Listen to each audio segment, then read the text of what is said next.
Hey, we're just calling this one legs up the wall, and then I'm going to show a little bit of knee bending if you're doing this after a knee surgery. Also some considerations for the ankle and for the lower back. So I'm going to come down here, I got a pillow, and just like it sounds, I'm going to go legs up the wall. So if we have any swelling in the lower extremity, elevation really does help, and the higher we get things above the heart, the better that we can do. If you have any history of lower back or sciatic nerve issues, I like to do this kind of how I am, with a bit of a bend in the knee so we don't tension or stretch the nerve. From there, regardless of where you have any swelling, we're going to do some ankle pumps, where I'm trying to pull and squeeze the front of the shin and then squeeze the calf. I might do 15, 20 of those and then just hang out and relax.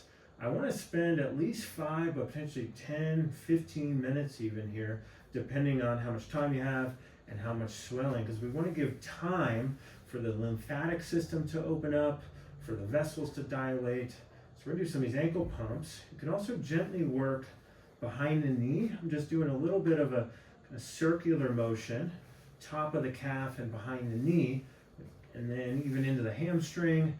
Have a little self massage. So there's a bunch of lymph nodes and lymphatic vessels behind the knee. So just getting a little stimulation there can help with some fluid drainage. If you have an ankle injury, just going nice and slow, only as far as you can on these ankle pumps. And then if you have a knee injury, particularly where we're working on bending, after you bend here for several minutes, maybe allowed some of the swelling to calm down, we're just going to work into some knee flexion. So depending on kind of how you're feeling, you can just let gravity start to take your knee down the wall. When you hit a stopping point, you're going to just gently go back up and try and squeeze the quad and then come back to this straight position. If your knee doesn't want to slide down the wall, you're just going to give a light assist with your hands. When I say light, we're not forcing anything, we're just facilitating a little more bending. Squeeze the quad, and then coming back into that bending. And we might do this for 2 or 3 minutes, because your first rep might be a little stiff, and then we're slowly over a few minutes going to work into more motion.